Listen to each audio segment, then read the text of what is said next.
And then let's just check, make sure it's queued up here.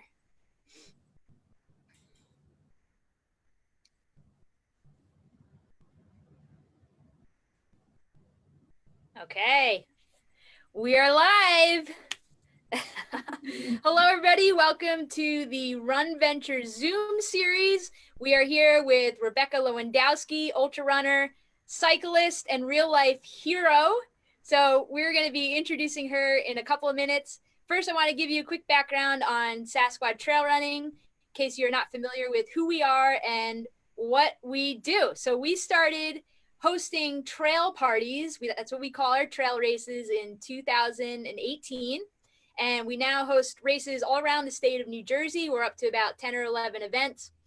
They have been on hold because of the pandemic, but we are so excited to share that our Squatchung surprise race is a go for September 26th. We just got the permit for that. We announced it a few days ago, and the 6 and 3 hour event sold out in, I think it was like 25 or 26 hours. All the spots were taken out. So that was really exciting. We still have some spots for the 5K for that event. And we do have a wait list open for the 3 and 6 hours. So you can slap your name on there for either event. If you really want to get in, we're going to be contacting the registered runners as we get closer to the event to see if anyone is going to give up their spots for that.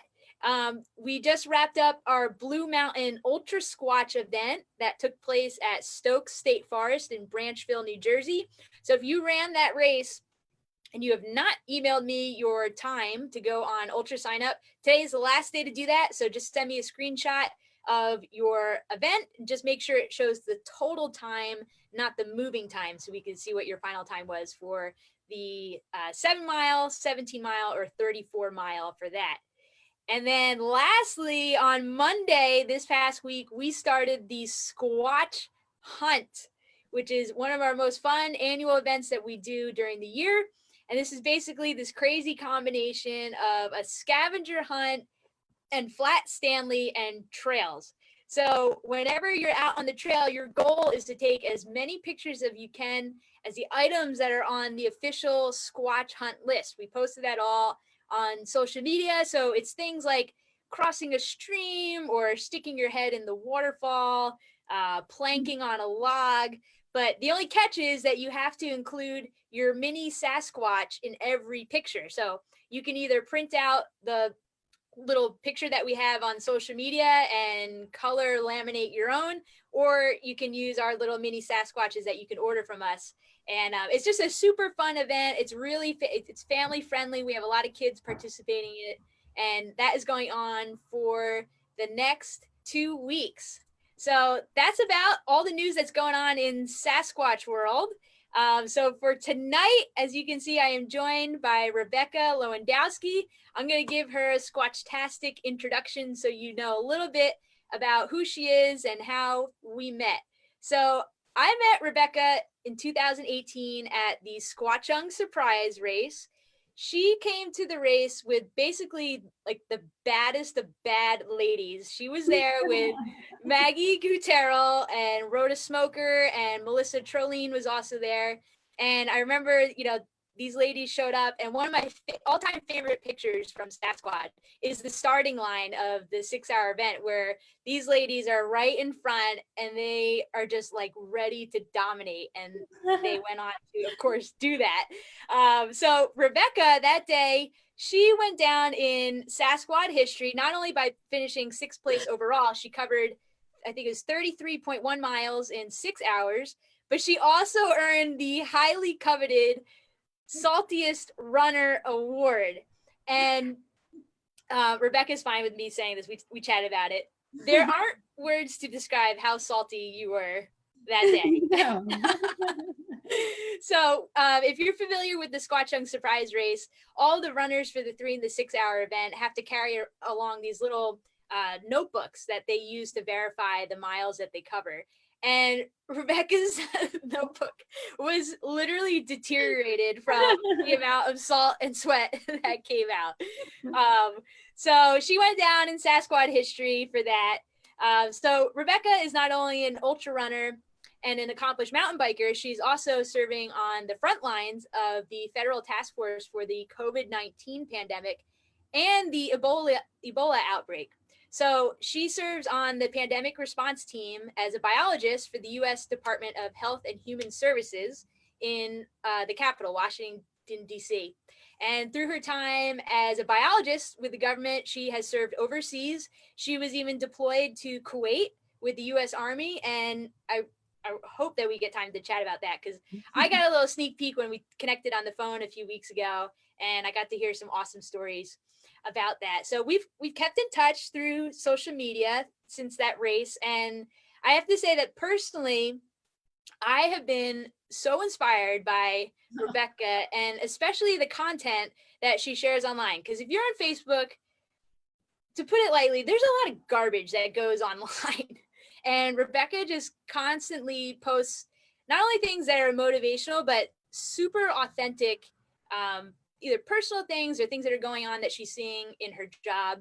And I have personally admired the way that she has responded to the sometimes ridiculously stupid comments that go on her social media posts, just dummies that post junk on there. And she always responds with respect, facts, and grace. And I super admire that. So Rebecca, again, was at the top of the list to come on our RunVenture Zoom series. I've shared it before, but it's super important to me that we have strong, amazing women who are doing incredible things, not only on the trail, but off the trail. And Rebecca fits that to a T. So Rebecca, thank you so much for joining us, taking time out of your crazy, crazy life to come on the Zoom. That is an incredibly humbling introduction. And I only hope I can live up to what you've explained in terms of our previous conversation as far as my experience and, you know, my approach. And Maggie sent me a message just last night saying that that day that we all met was one of the funnest days of her life. And I cannot agree more with her and Rhoda and myself.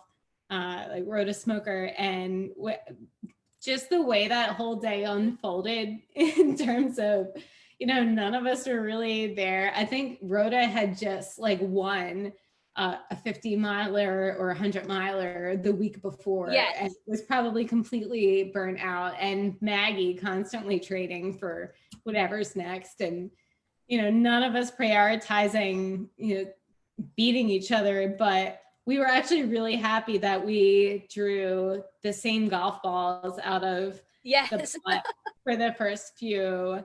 I mean, I don't know if you want to explain further about the golf balls, but we loved that we got to run the first few rounds of that together. It was so funny because when that happened, we were like, wait, are they not understanding the rules? They got to pick different golf balls. But then we realized it was just exactly what it is, the luck of the draw. You guys just happened to pick the same golf balls. It was like for a couple of rounds, right? Mm-hmm. Yeah, and that's what made it so fun, is because I think for the first at least 3 rounds we picked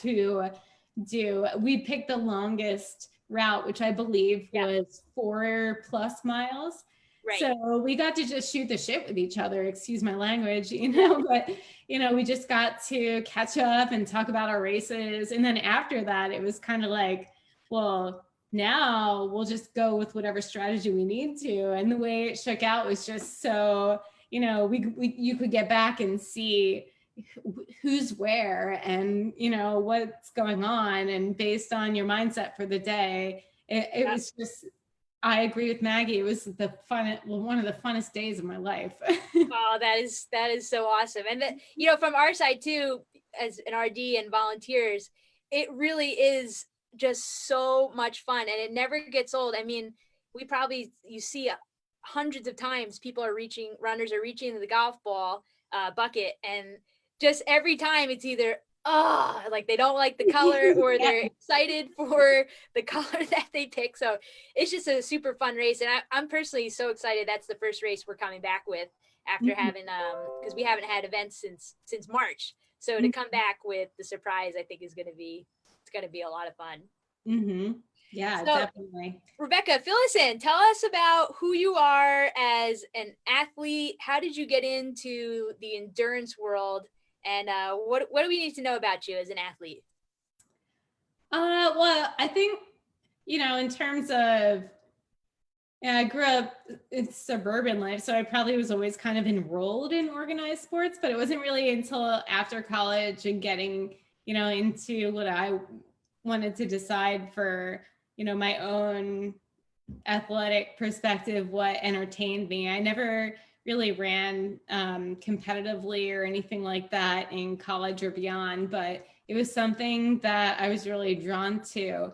And I think it was during grad school that I just one day decided, I think, a marathon would be a good challenge. So, I started training for that. And because I'm overly ambitious, decided the first one I would do would be at altitude, even though I lived in New Jersey. So, I signed up for one, and then I was like, okay, well, I did that. What's longer? And let me just sign up for an ultra marathon. So of course, I again signed up for one at altitude in Colorado. Oh my goodness. From there, it's just, what seemed fun. If I'm going to make a vacation, then I'm just going to make it an outlet to travel somewhere that is different, that I wouldn't normally get to see, and maybe, run something I haven't run before or climb something I haven't seen before. And then when cycling came in, that was a time where I was maybe a little bit overly stressed toward the end of grad school and got an injury and decided, the impact might be too much. So let me just try cycling. So of course, the extremist that I am, like, what's the longest race I can do? What's the hardest race I can do? What's the biggest competition I can do? And that has kind of driven my selection in terms of what piques my interest. And, if I haven't died yet, then why not keep going? That's a good mantra, I think, right? You're still on 2 feet, you keep going.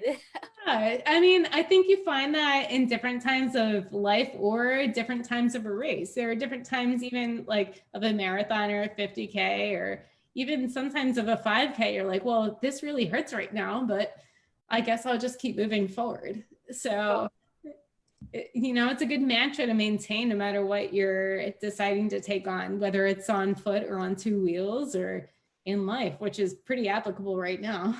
Seriously. Oh my goodness. We're going to get to that in a little bit, but talk to us a little bit more about mountain biking, because you do a ton. Would you say that do you do more mountain biking than running, or does it depend on kind of the season? Or I think it really depends because, ultimately, and for a long time when I picked up cycling, I still said, well, I ride bikes, but, my true love is in running, or, I started it out in running, or I started out as an ultra runner. And, that's kind of where I really had identified myself for a while. And I still pretty much do, because even when I want to pick it up again, it's always right there. And I always love it. And I always love how I can just branch out and meditate on just any given trail.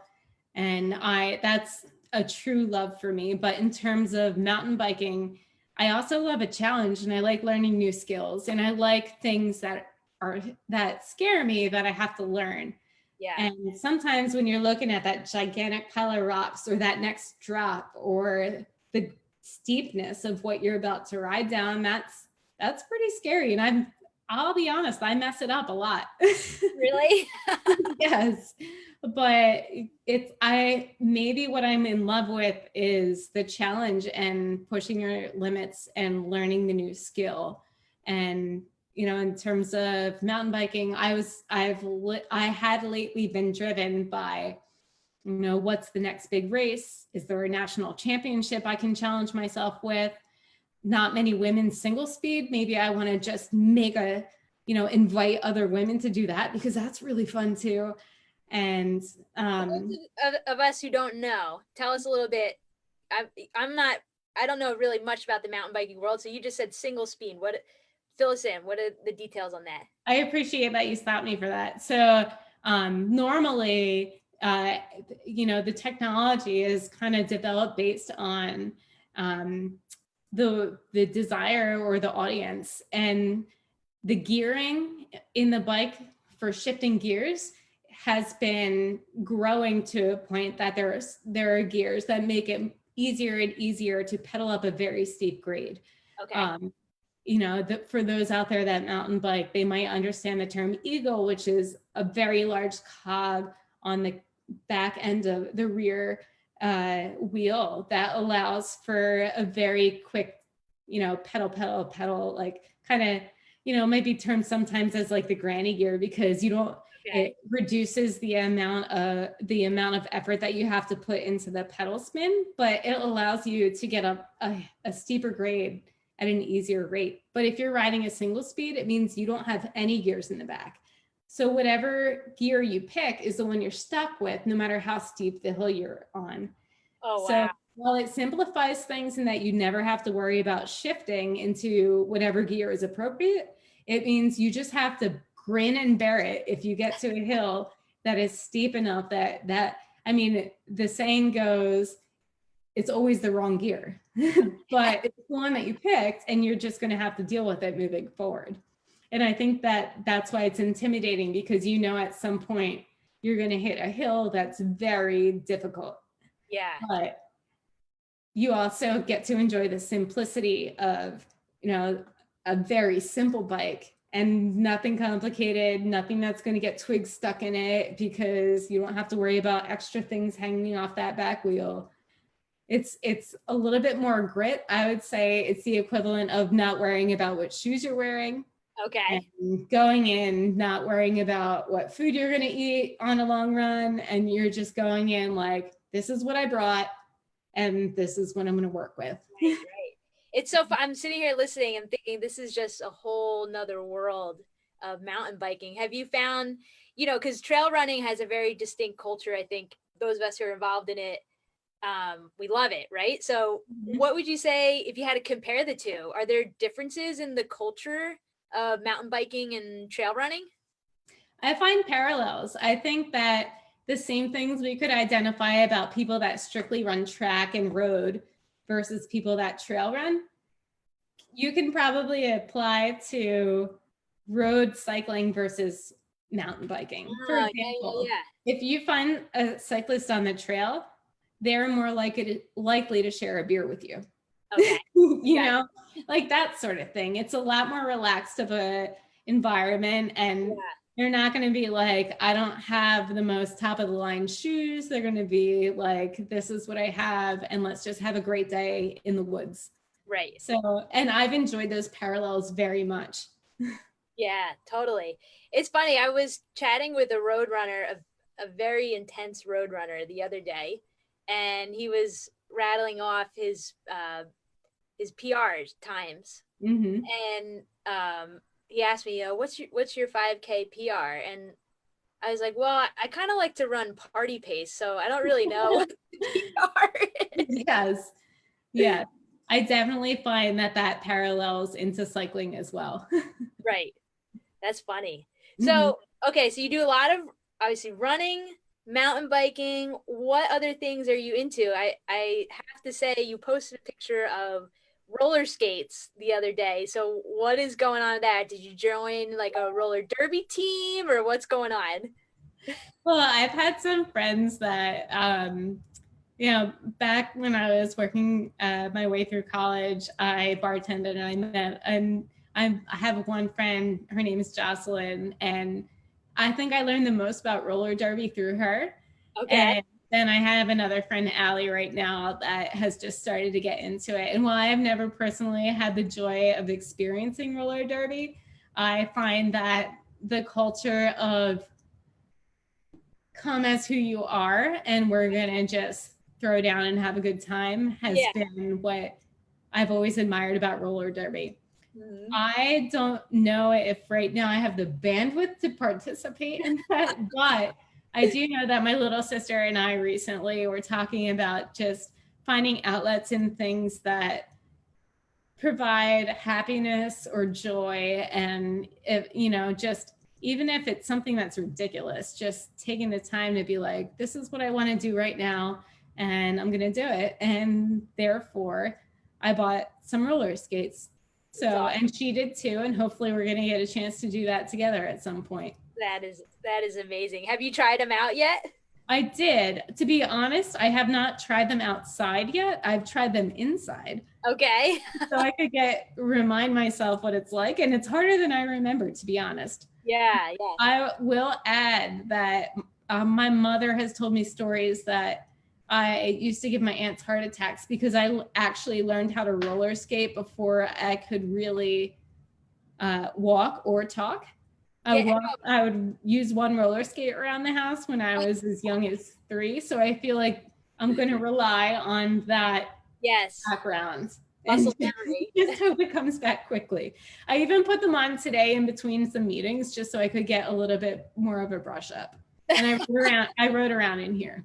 Do you have like the helmet and knee pads, elbow pads? I do not have the pads. I have a bike helmet that is, upgraded to whatever the most recent technology is for concussion. So I've got that.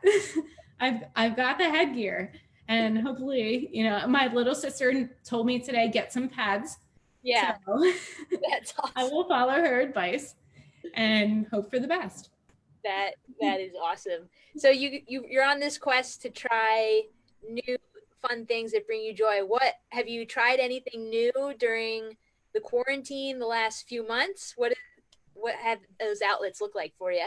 I've relied on trying things new because I think that in stressful times, prolonged stressful times that you don't know where the end of, it's definitely going to be really important to keep new interests. And if, when you lose interest, just move on to the next thing. So the number of things that I can think of off the top of my head that I've moved through have been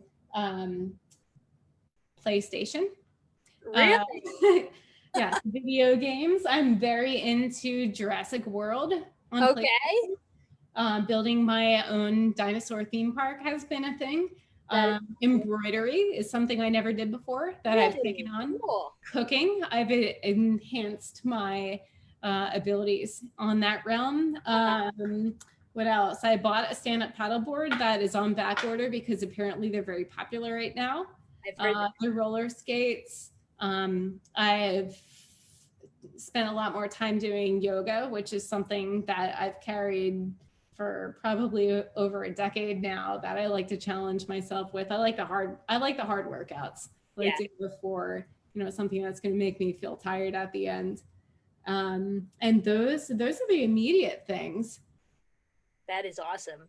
The PlayStation, I would have never really guessed that. That must be a fun outlet though, right? I mean, just kind of maybe a little bit more productive than some other forms of, tech like social media and all that, And sometimes the joy is even in picking out what color remote control you want, because that's the thing. I personally went with the rose gold. Yes, that is awesome. But yeah, it's been fun, growing dinosaurs and, trying to keep them in their cages. So it's just something that's so easy to think about and not at all consequential if you mess it up. It's just a nice escape that distracts from the difficulties, like, where's my mask? Right, exactly. That's a perfect segue to let's chat about what you do. I mean, we talked a little bit on the phone a couple weeks ago about it, and I was blown away with the work that you're doing. So can you share with the people who are watching and listening, what do you do? What's your job? And then you can walk us through, like, what does a typical day look like, if there is a typical day? Yeah, well, there's definitely not a typical day. I will say that. That would have been my guess. Yeah. But right now, my role is to facilitate the successful execution of government contracts that are being rapidly set in place to address the situation from a standpoint of a multi-arm standpoint. And some of those arms would include therapeutics, diagnostics, vaccines, and procurement of needles, syringes, everything that is going to be necessary to ultimately ensure that those are successfully distributed throughout America. Right. Right. I'm specifically involved mostly with the vaccine efforts. And while that's what really I prioritize every day, there are other things in the background that myself and my colleagues were already working on to ensure, nationwide safety in terms of all chemical, biological, radiological, and nuclear threats that has not stopped. There's ongoing research that was already in progress. And on top of that, now there's the accelerated efforts to respond to the ongoing pandemic.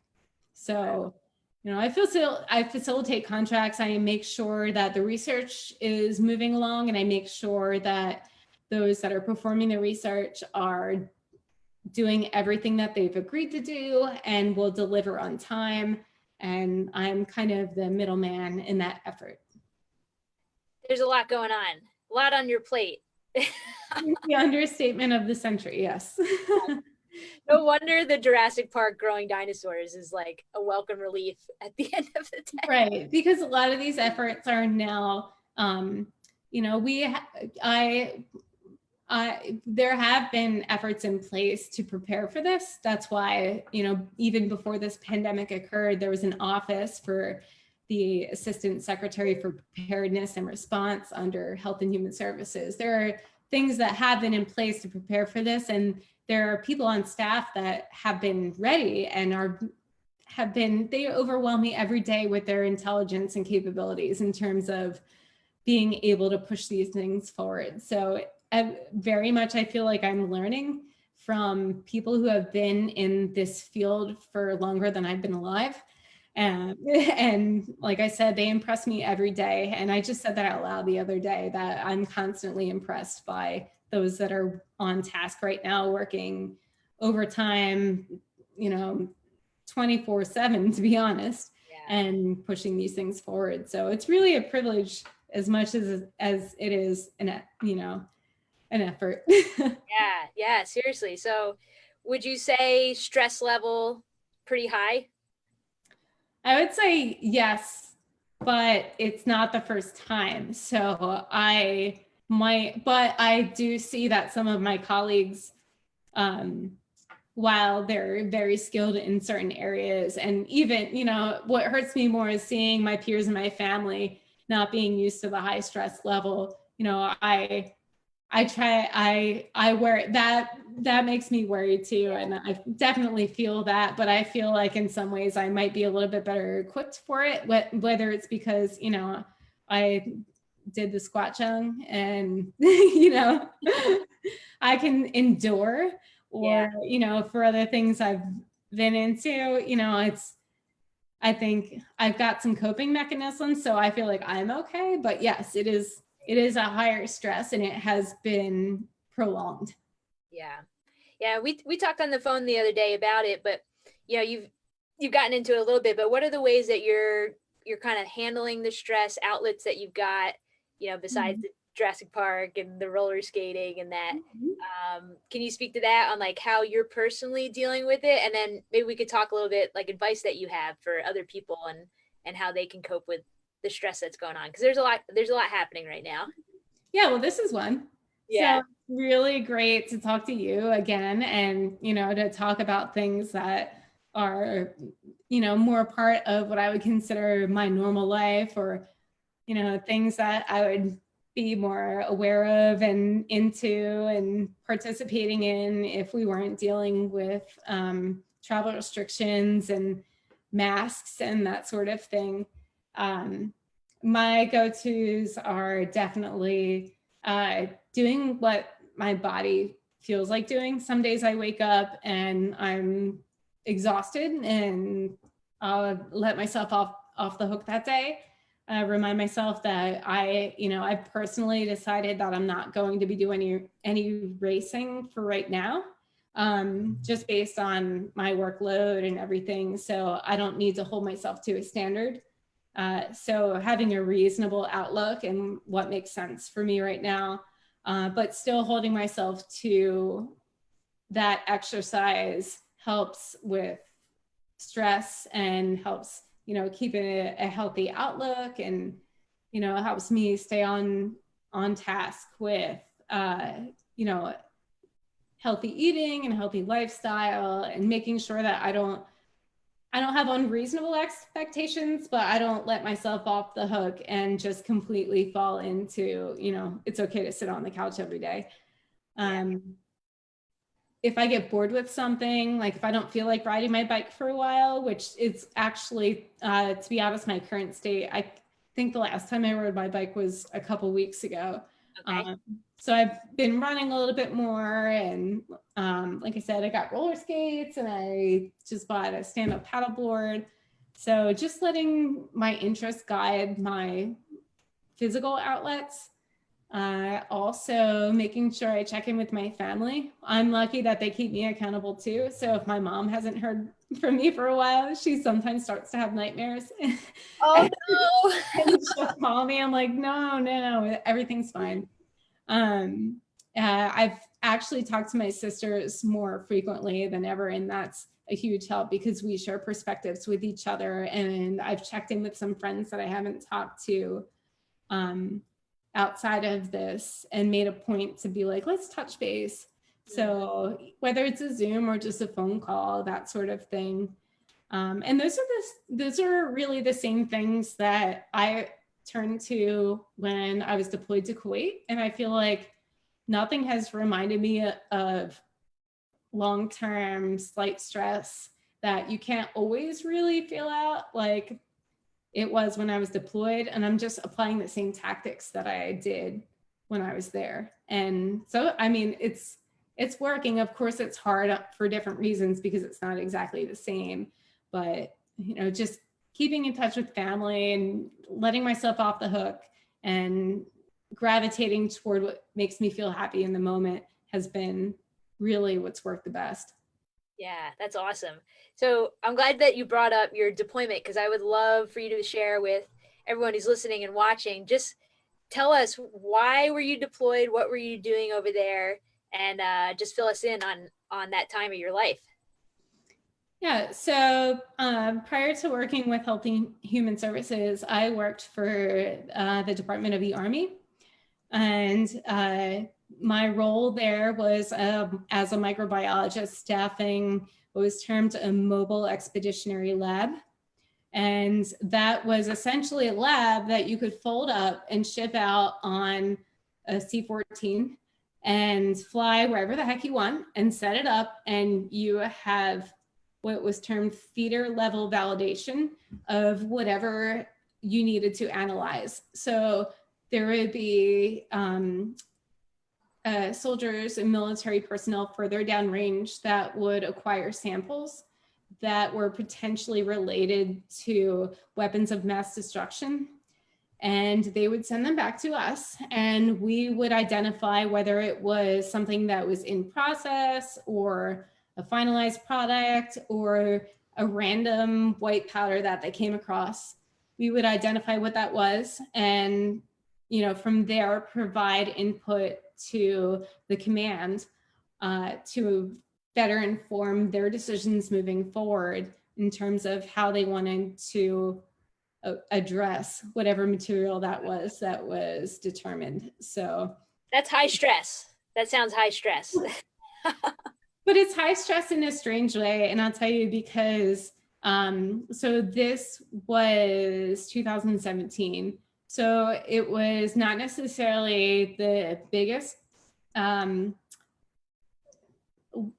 were things going on for sure downrange in the Middle East when I was in Kuwait. But I don't think it was necessarily the hottest time when I was there. So what our role was essentially can be more relatable to somebody that works for a fire department, where you have a 12-hour shift and you're sitting around because something might happen and you need to rapidly respond to that. But it doesn't always mean that something is happening. Okay. So there may be long terms of inactivity, which I think is relatable to during COVID. Yeah, totally. And suddenly something ramps up quickly and you have to be there and ready to respond. So it's a similar type of stress, but not exactly the same. And also there was a time difference from when I could talk to my family. Still the same long work hours, and just being in a completely foreign environment where you're still confined to, I think I lived in a shipping container when I was there. Oh so my it was a lot. It was a lot different, but even living in a shipping container, I still had it. That was actually still pretty good given the options out there. So I wouldn't complain about my living circumstances while I was there. It was just, you know, a certain redundancy and long work hours and stress. And, you know, there are things that I can relate, and there are coping mechanisms that I learned there that have come in really handy here. Yeah. So, you know. Totally. Yeah. And you shared with me that you did, your main form of exercise there was running, right? Yes. I felt like I don't know if it was a good idea or a bad idea, but it got me through it. I thought that by training for a marathon would give me a way to pass the weeks. So I knew there would be a marathon, and it was probably about a month out from when I was about to finish there. I thought, well, if I just do long runs every weekend, it'll help me chart the weeks, and I can have some structure.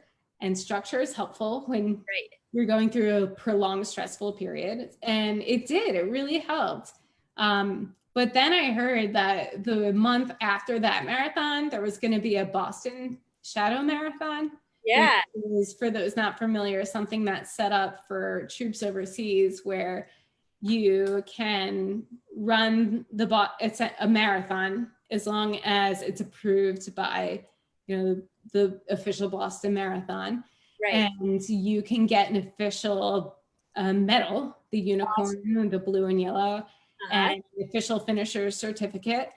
And if you wanted to, it would qualify you for the Boston Marathon the following year just by running that. And I thought, well, I'll do that. Yeah, yeah.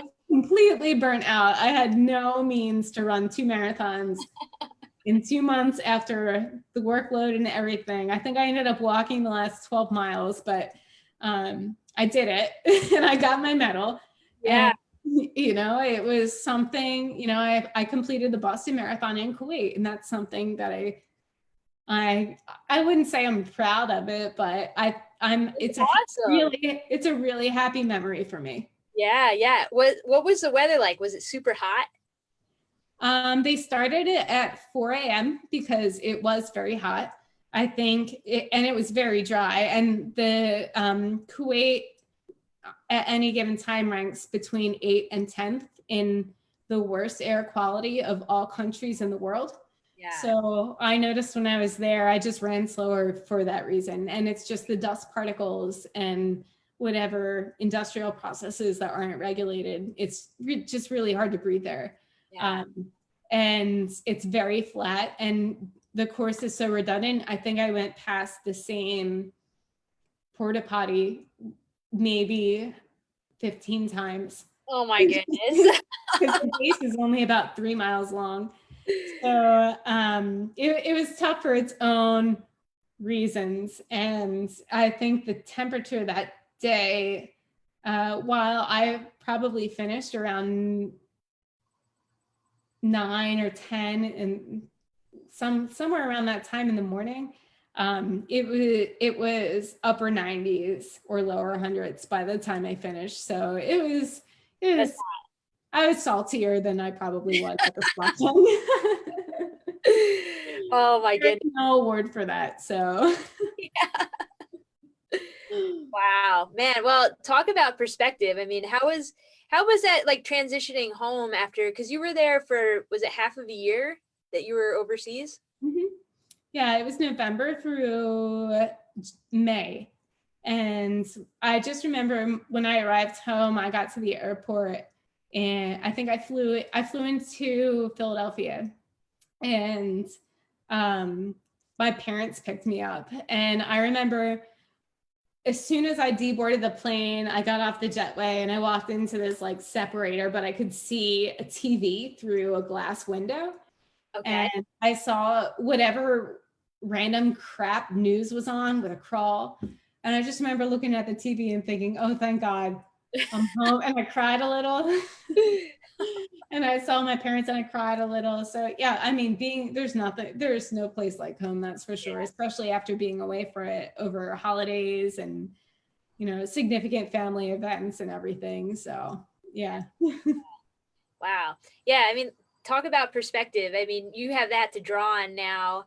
And I alluded to in the intro, you have some interactions on social media that are like absurd. What would you say to people listening? Because I know we talked about on the phone how important it is to inform yourself with reputable sources. I don't know if you want to chat about that for a little bit. I would love to get your perspective on that. Advice for us as not only runners, but just to be informed human beings in this country. What would your advice be, you know, just walking through this crazy time right now? Yeah, there have been a lot of times where I may have shared information or posted something, just even to provide an example, even regarding vaccines. And a lot of people have, even COVID aside, some people have very strong opinions about vaccines. And I think that I want to hear their opinion. I prefer hearing it without disrespect. Sometimes it comes across with disrespect, but I think it's important to just separate your emotion from the reaction. Even when someone is disrespectful, and to be honest, sometimes it's been some of my family members that have been very disrespectful.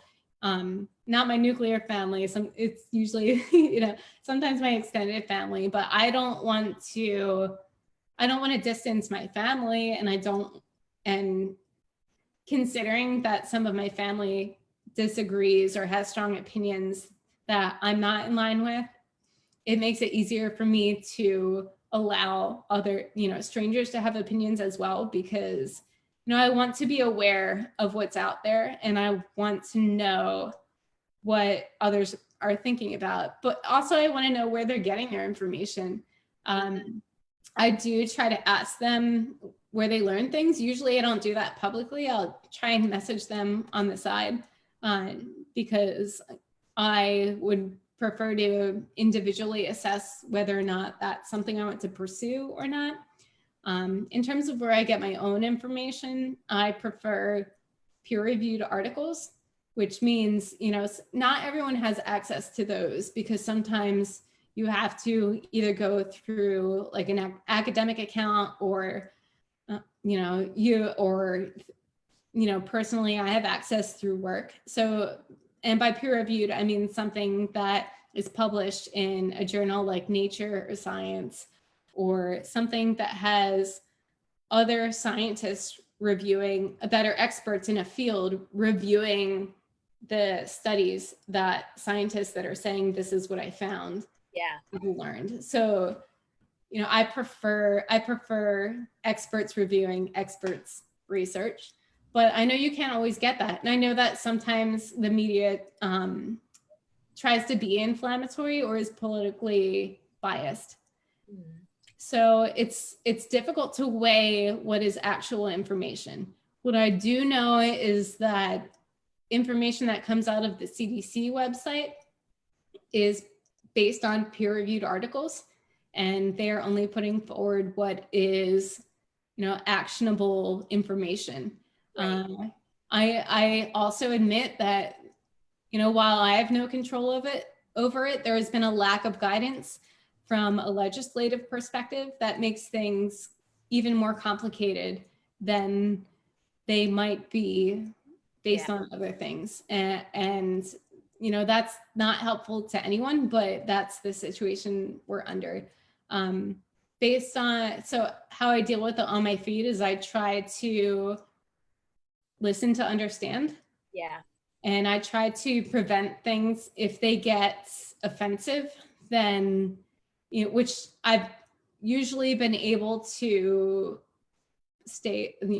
hold off. I think there's been, if I can remember, in the last probably month, there have been 3 people that I've had to remove comments just because they were not helpful. You know, like redundant meme, that's no information or conversation whatsoever. But usually I feel like you can talk to people, and as long as you acknowledge that they have a concern or they have an opinion that they want heard, you know, opinions are fine. It's just, if you're out to be hurtful, or you're out to accuse someone of, you know, being being an idiot or any type of offensive language, you know, that's different. But you can guide that if you're willing to take time to invest and, you know, kind of herd that. So totally. I personally find it's amazing the difference of the conversation tone when it's on a comment thread of social media compared to like a private message, or even like changing over to text message with somebody. It's just, I don't know if it's just, you know, it's easier to hide behind the whatever kind of wall it is, you know, through social media or whatnot. Yeah. I'll admit sometimes it gets to a point where I'll leave it. I think the last one I left figuring, well, you can just, you know, you can just let yourself out there, and I'll let other people decide whether or not they should listen to you anymore. I think somebody said a comment like, this is a Democrat virus, where I actually laughed because I thought, how cool would that be if somebody engineered a virus that could only hit a certain political party? Oh my God. So I'm like, I'm just going to leave that because I actually think that's really funny. Yeah. So I don't take offense or feel a need to delete or combat. I'm like, that's actually really funny. You just leave it out there for the world to read. Exactly. And knowing which ones are like, okay, this one's too much, and okay, that one's actually kind of funny. Oh my goodness. That is just amazing. Awesome. Well, we're going to turn it over. We've got about 10 minutes left. So we're going to turn it over to the Q&A. And I know I had a message from a friend who's watching, and they were actually 2 really good questions. So we'll start with that. It's not in the official chat because she messaged me individually, but this is from Jana, and she wants to know, how did you get into your career?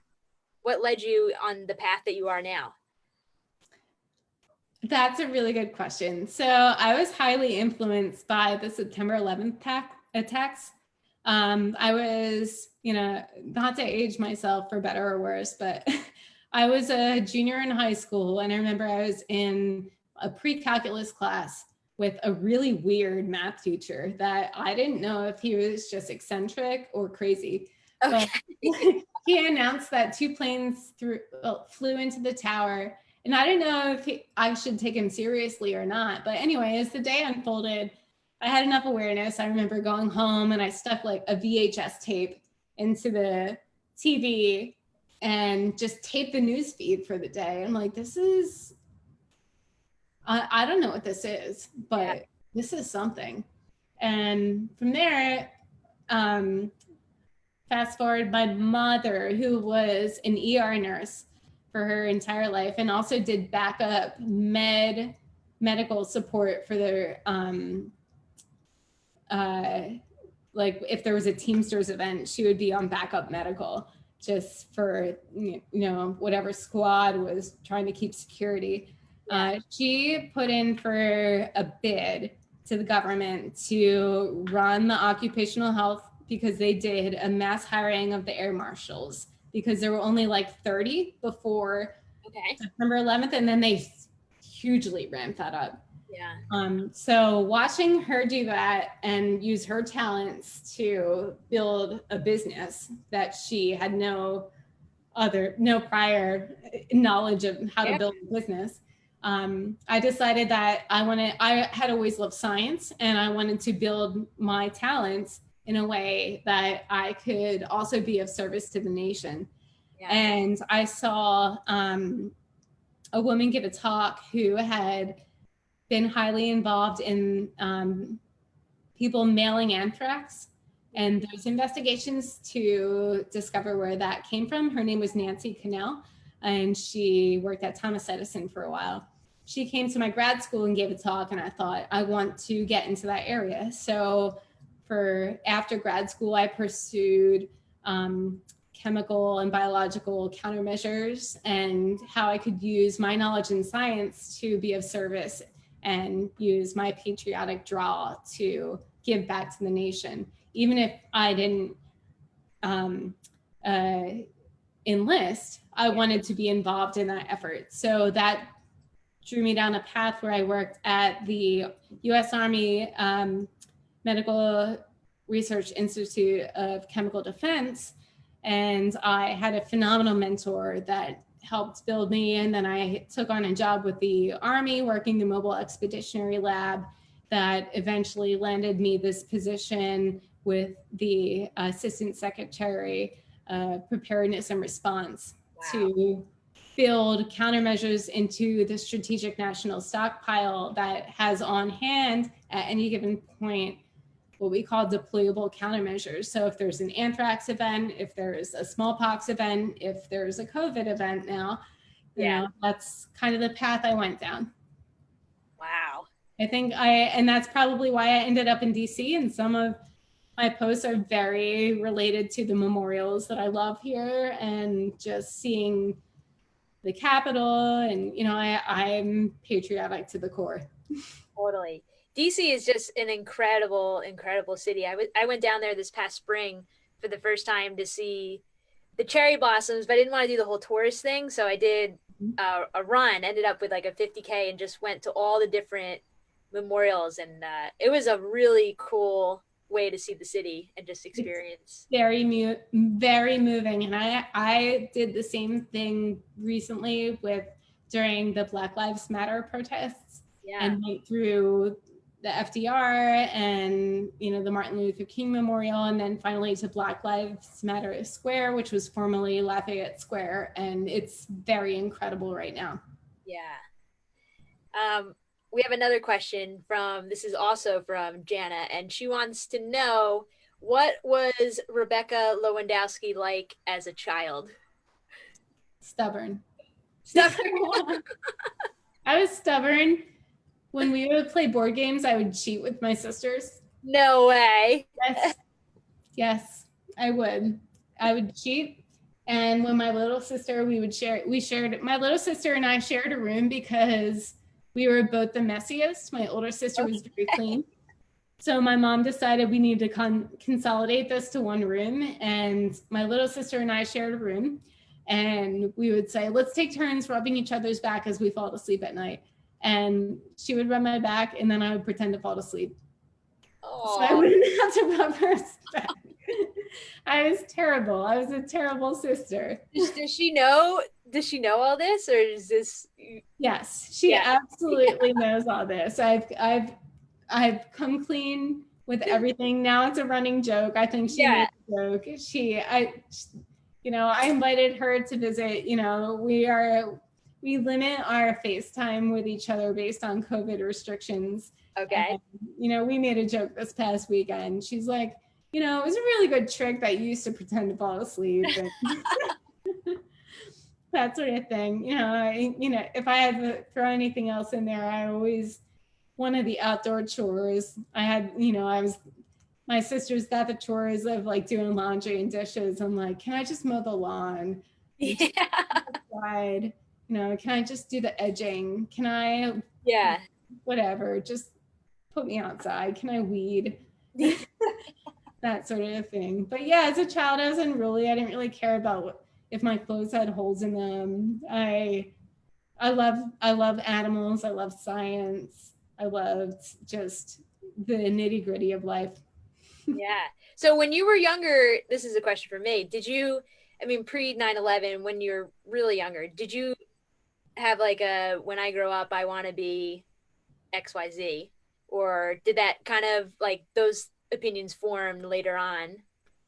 Yeah, I was always very driven. I think that at one point my mom shared the book with us and we watched the movie on the Ditch Digger's Daughters. And I don't know if anyone's familiar with that, but I encourage anyone that is not to look into it. But I think after that, I decided very young, probably by the time I was 8, that I knew I was going into science, and I knew that I was not stopping until I was a doctor when I was very young. And, you know, that's good and bad. Once I got there, I was like, well, I don't know what to do next, because this is what I always planned for. Yeah. So it's just been an adventure since then. And, you know, everything that's happened has just been like riding the roller coaster of life. And I've really enjoyed it. That's awesome. Mm-hmm. All right, we've got a phenomenal question to wrap this up. What advice would you have for young girls in terms of breaking down barriers? So that could be, we can just leave it open-ended in terms of what those barriers are, but what advice would you give to young girls if you had the opportunity, which you do right now? I love that question. And having faced some barriers, you know, being in what they call STEM field, you know, science, technology, engineering, mathematics field, there are a lot of barriers. And I think that the best way to approach it is to assume that there are no barriers. Because if you approach a situation thinking, I need to prepare myself for people that underestimate me, then you're already putting yourself at a disadvantage. I think the best way to approach it is, I'm equal to everybody that's approaching this table right now. Yeah. And even if you're a young woman at a table of experienced subject matter experts or individuals, you need to approach it with as much authority that you have an agenda and you have priorities and you have something to get done. Yeah. And you need to hold all of those individuals to your agenda and your priorities, and not approach it like I'm at a disadvantage. Approach it like you're an equal. Yeah. And if you feel otherwise, then go on Pinterest and Google female power. Before you go on, you know, like, type in female power. If you need some like affirmations, you know, that's fine, but don't approach it like you need to find your power. You are already powerful, and you already have as much authority as these other individuals at the table. Otherwise, you wouldn't have been invited to the table in the first place. Exactly. Yeah, I think that's definitely you know, a pitfall is to just have self-doubt. I think whether it's career-wise, I mean, even running, I think, you know, a lot of times trail races can be at times male dominated. I think it's getting better. But there can even be self-doubt when you get up to the starting line and you don't see a lot of other women, you know, surrounding you. I wouldn't worry about how other people see you. I would always worry about how you see yourself and how you're approaching the table. I wouldn't count yourself out before you even get to the table. I would say, show up, and everyone else is showing up with the same credentials. Yeah, totally. So you said that you faced some of those challenges in your career. Have you seen a shift at all from when you started to today, or is it kind of the same climate? I think that post Me Too, a lot of the things that I've seen prior to it